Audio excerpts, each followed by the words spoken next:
Selamat hari Sabat buat kita semuanya. Senang kita boleh bersyukur dan berterima kasih kepada Tuhan karena satu minggu hari-hari kita dilindungi dan satu Sabat lebih dekat kepada kedatangan Tuhan. Dan saat ini sebelum kita merangkumkan pelajaran sekolah Sabat yang kita sudah pelajari sepanjang satu minggu, mari kita berdoa lebih dahulu. Bapa di sorga, kembali kami datang kepadamu dengan sungguh-sungguh. Kami tahulah kami Allah yang hidup, Allah yang sangat mengasihi kami. Oleh karena satu minggu kami sudah diberkati, menjauhkan kami dari segala wabah penyakit yang sedang melanda dunia ini. Saat ini ya Bapa, kami mengulangi kembali firman-Mu yang kami sudah dengarkan, kami sudah pelajari sepanjang satu minggu melalui pelajaran sekolah Sabat. Kiranya urapi kami agar kami boleh mengambil satu kesimpulan yang menjadi pegangan hidup kami untuk menantikan kedatangan-Mu. Berkati hamba-Mu yang akan memimpin, di dalam nama Yesus kami berdoa dan mengucap syukur. Amin. Saudara yang kasih dalam Tuhan, menarik pelajaran kita satu minggu ini oleh karena kita diingatkan kembali kepada Alkitab yang sudah menjadi pegangan dan pedoman dalam hidup kita sebagai orang yang percaya kepada Tuhan. Di dalam ayat hafalan kita, Ibrani pasal 4 ayat 12. Sebab firman Allah hidup dan kuat, dan lebih tajam dari pedang bermata dua manapun. Ia menusuk amat dalam sampai memisahkan jiwa dan roh, sendi-sendi dan sumsum.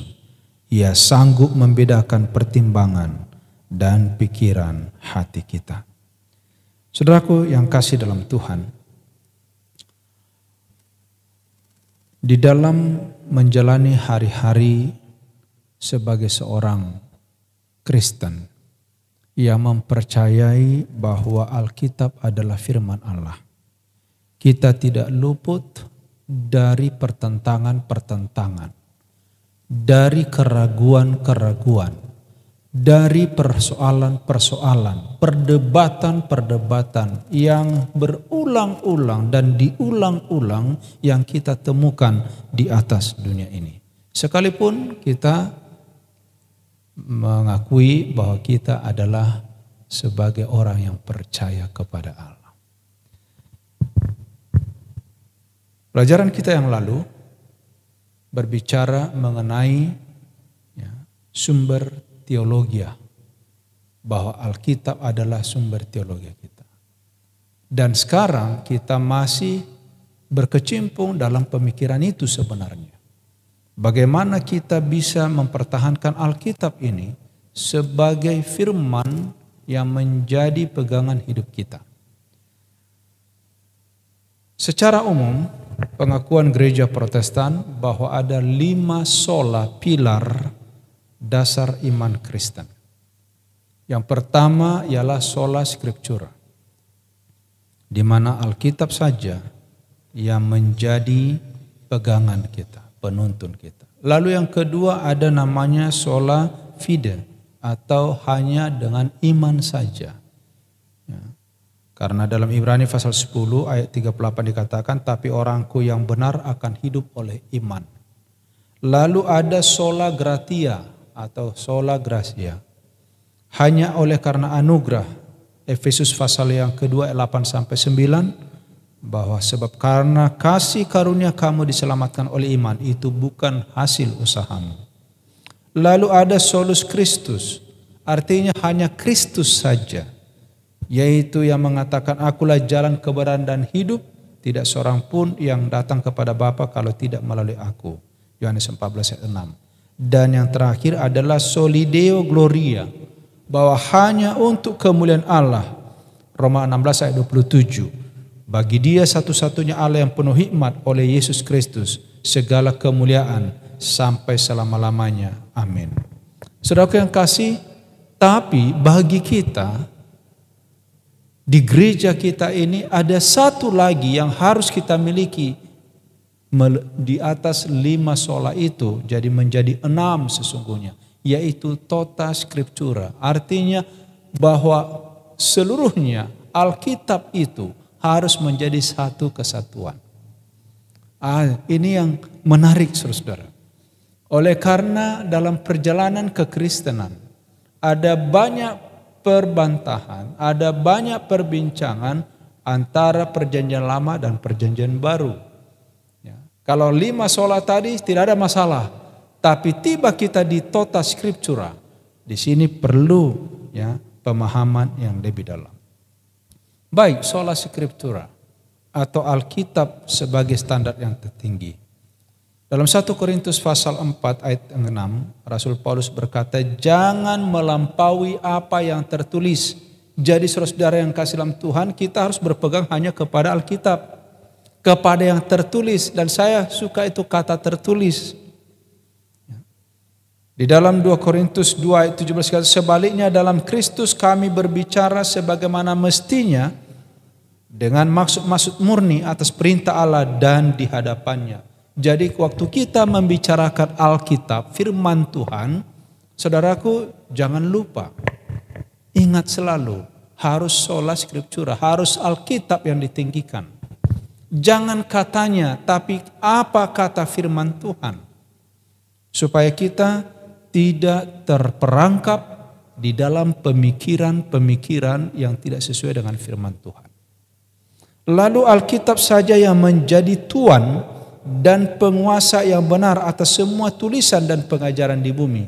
Ini adalah yang dibuat oleh Martin Luther ya, pada waktu dia mempertahankan kebenaran di hadapan para pimpinan agama di zaman dia yang membuat dia harus menderita. Ada sumber lain yang membantu kita lebih memahami Alkitab, tetapi itu tidak bisa menggantikan Alkitab, tapi memberikan dukungan yang luar biasa. Contohnya, ya, arkeologi, kamus, ya, konkordansi, buku-buku, penjelasan-penjelasan. Tetapi itu semua tidak bisa merubah isi inti daripada firman ini. Jadi kalau kita memiliki itu hanya sekedar menolong kita untuk lebih mudah memahami apa yang tertulis di dalam firman ini. Saudaraku yang kasih dalam Tuhan, sola scriptura artinya bahwa Alkitab satu-satunya yang menjadi aturan penafsiran. Supaya kita tidak salah. Para reformator Protestan menekankan pentingnya penafsiran yang disebut dengan grammatical history Alkitabiah, di mana menempatkan tata bahasa dan arti harafiah teks Alkitab sebagai hal yang penting. Ya, bukan ya alegori. Tetapi grammatical history. Dalam Roma 15 ayat 4 disebutkan, segala sesuatu yang ditulis dahulu telah ditulis untuk menjadi pelajaran bagi kita, supaya kita teguh berpegang pada pengharapan oleh ketekunan dan penghiburan dari kitab suci. Jadi saudaraku yang kasih dalam Tuhan, ya, segala tulisan ini ditulis untuk menjadi penuntun dan penghibur bagi kita. Jadi kita sebenarnya patut bersyukur kepada Tuhan.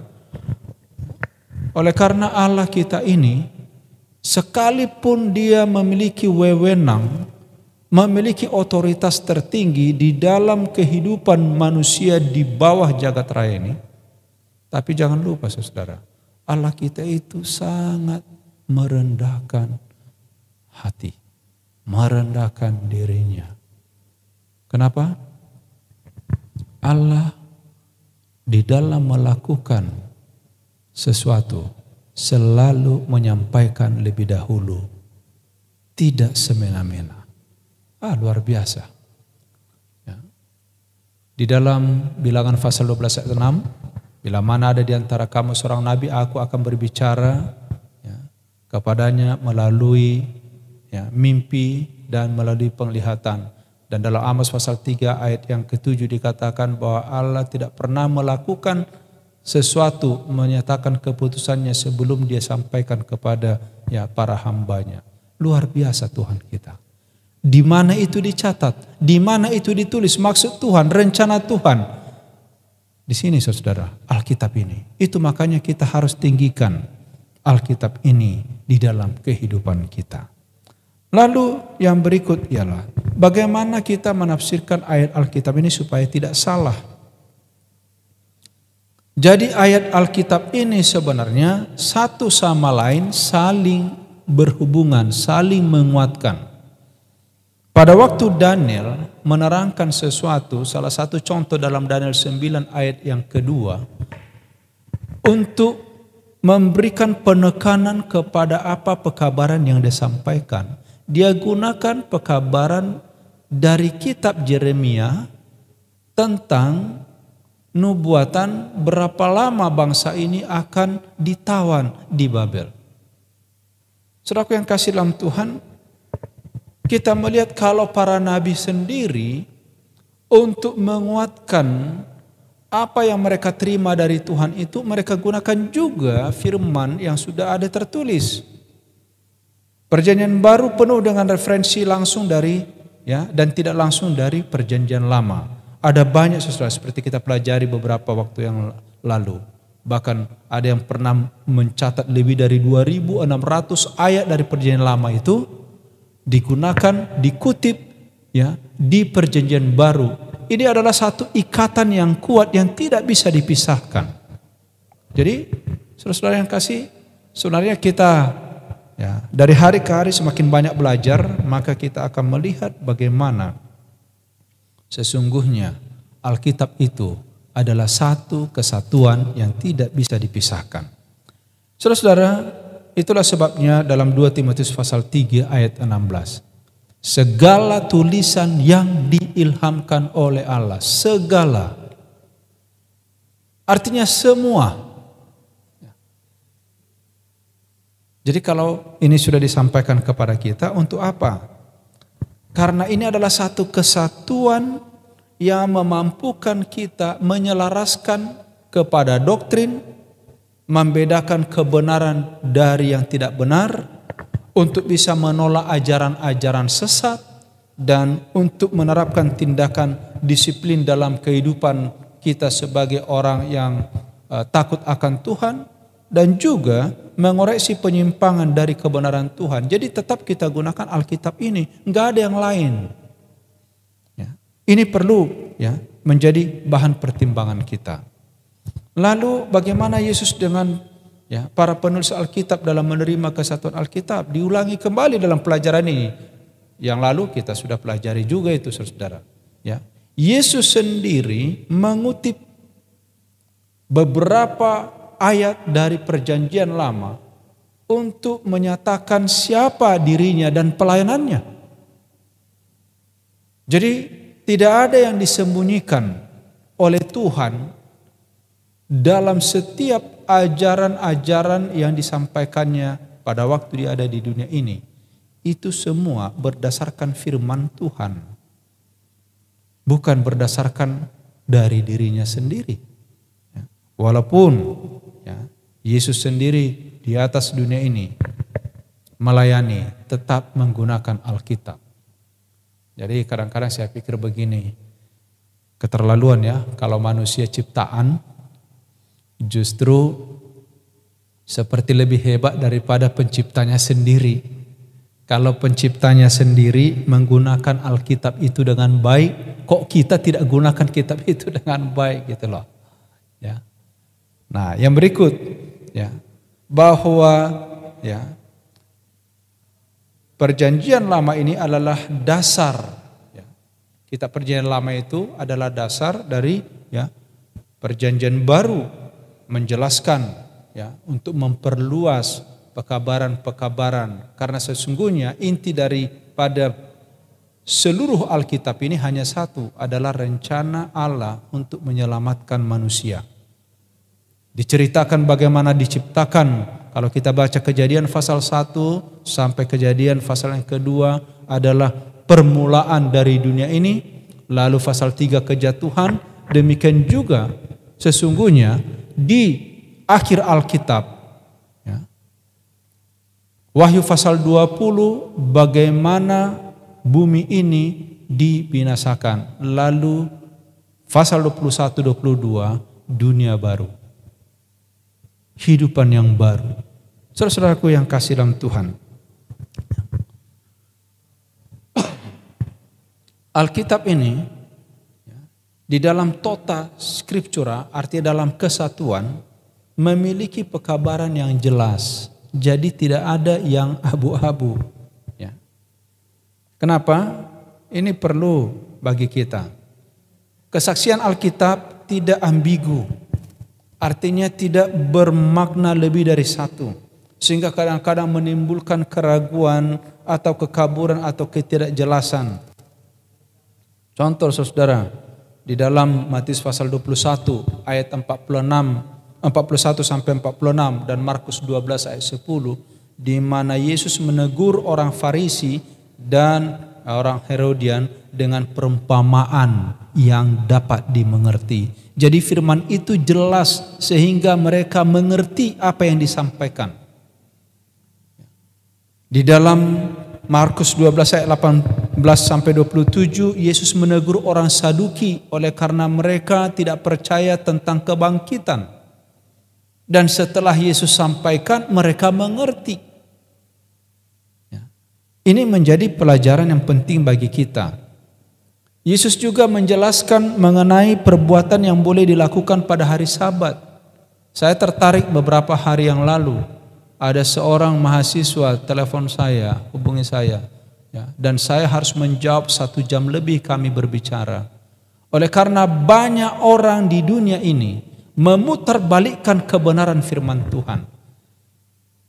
Mereka membuat banyak alasan untuk memenangkan diri mereka, untuk membebaskan diri mereka dari penurutan kepada firman Tuhan. Sangat disayangkan saudara. Sangat disayangkan. Ada banyak orang belajar membaca Alkitab ini, tetapi memutarbalikkan kebenaran itu. Malah mencari banyak ayat bagaimana mereka dengan pikiran sendiri untuk membackup keinginan mereka. Oh, hati-hati saudaraku yang kasih.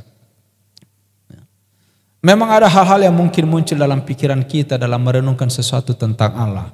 Dan hal-hal itu mungkin tidak mampu kita fahami. Dan saya mau bilang begini saudara, minta Roh Kudus.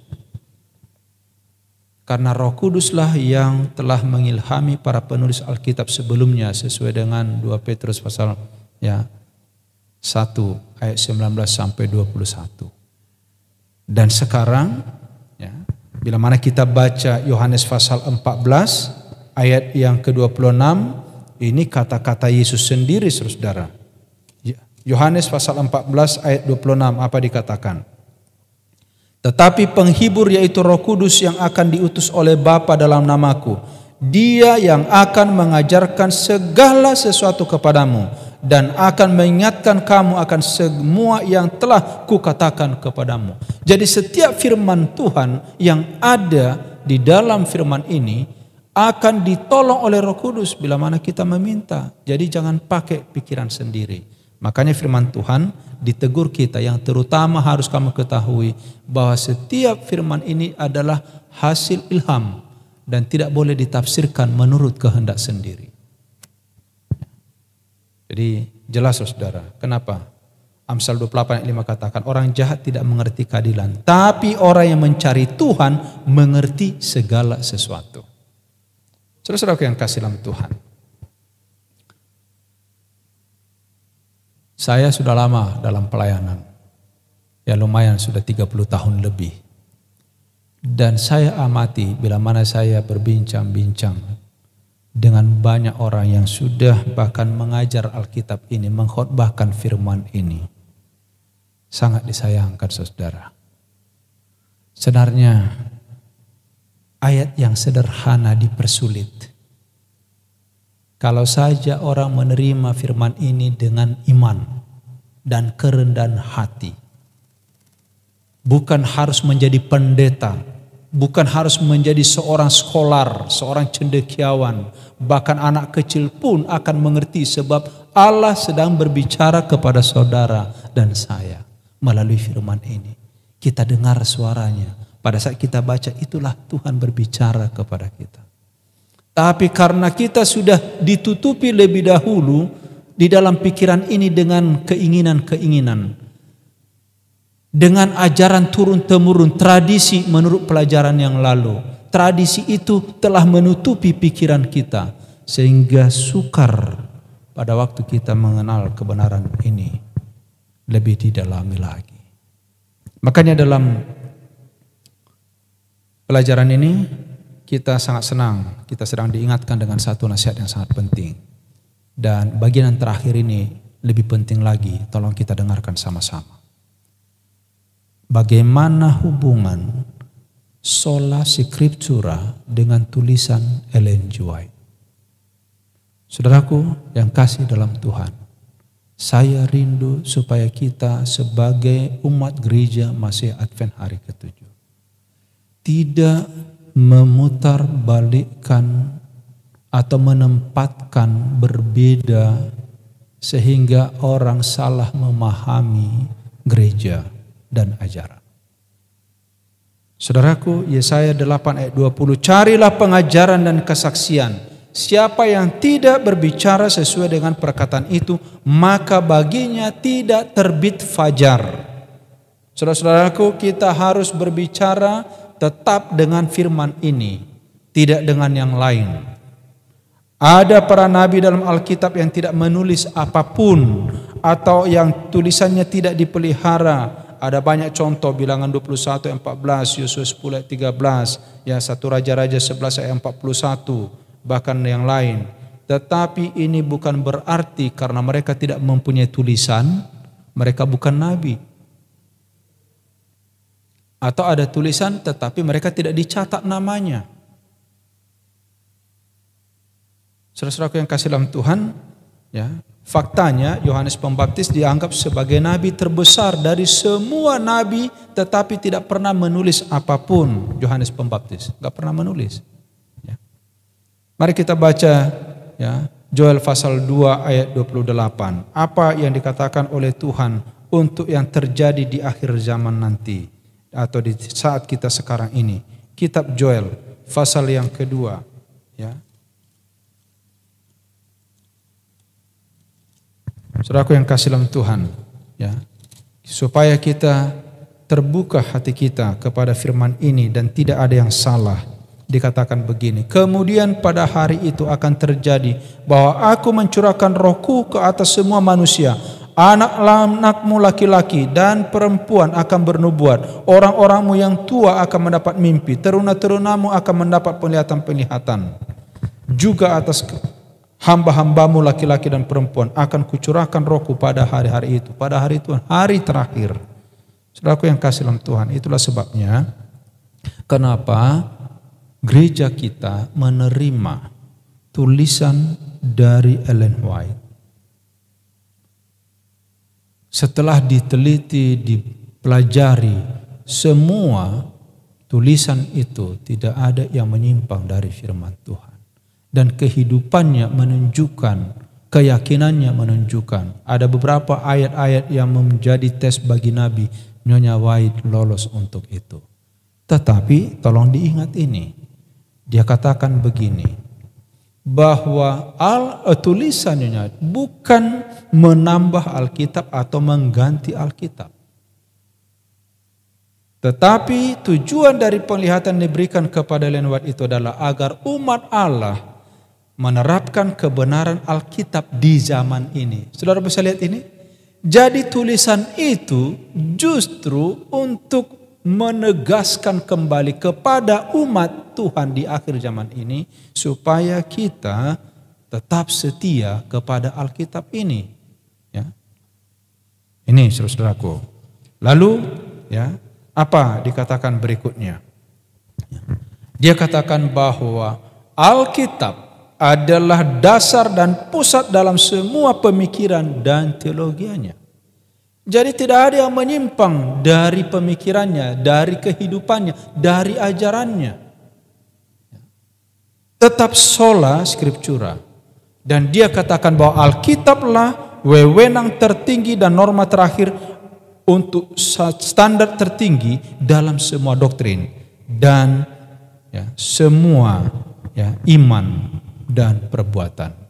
Saudara yang kasih dalam Tuhan, dia katakan di dalam Alfa Omega jilid 8 halaman 9 dalam tulisannya.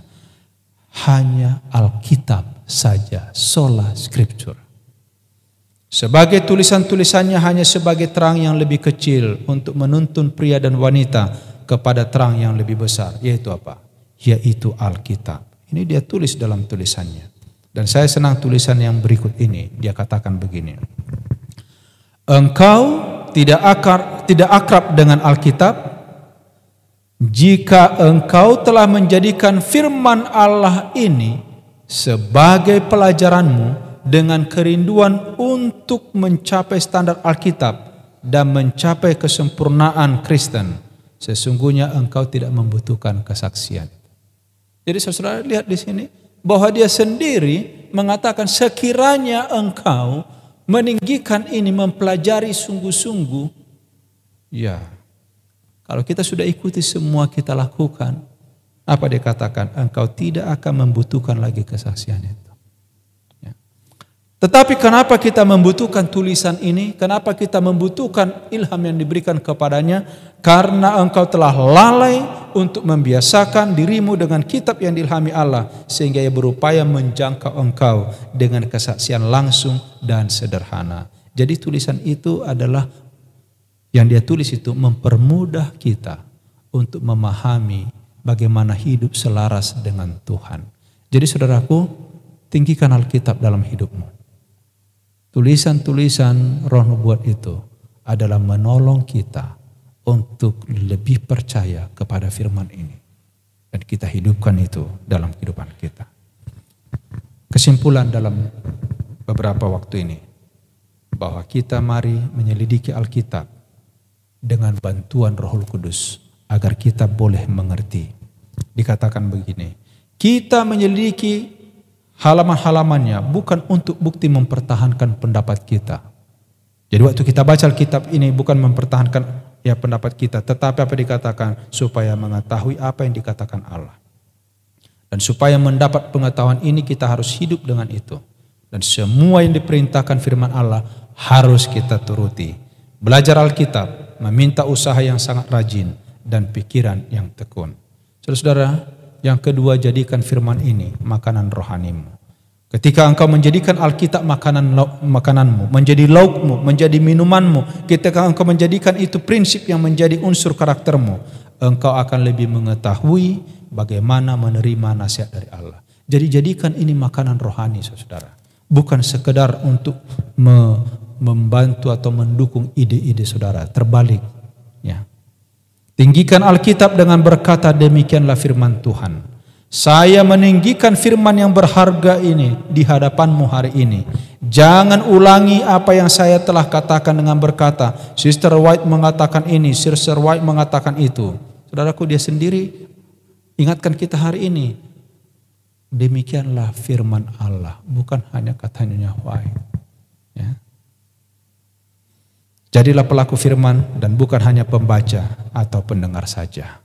Saudara-saudaraku, di dalam ayat hafalan kita tadi, firman Tuhan ini hidup dan kuat, lebih tajam dari pedang bermata dua manapun, dan ia sanggup membedakan pertimbangan dan pikiran hati kita.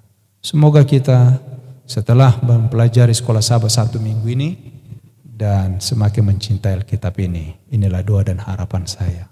Biarlah Tuhan yang ditinggikan dan firman-Nya ditinggikan dalam hidup kita. Kita bersatu dalam doa. Bapa di sorga, kami bersyukur oleh karena firman-Mu begitu indah, mengingatkan kami kembali bahwa Alkitab ini saja menjadi pedoman standar kami di dalam pengajaran, di dalam iman, di dalam kehidupan sehari-hari. Urapi kami untuk boleh mempercayainya, untuk boleh memahaminya, dan terlebih untuk boleh melakukan apa yang tertulis di dalamnya. Karena hari Tuhan sudah dekat. Terima kasih Bapa. Sempurnakan doa kami serta mengampuni dosa salah kami. Di dalam nama Yesus kami berdoa dan mengucap syukur. Amin.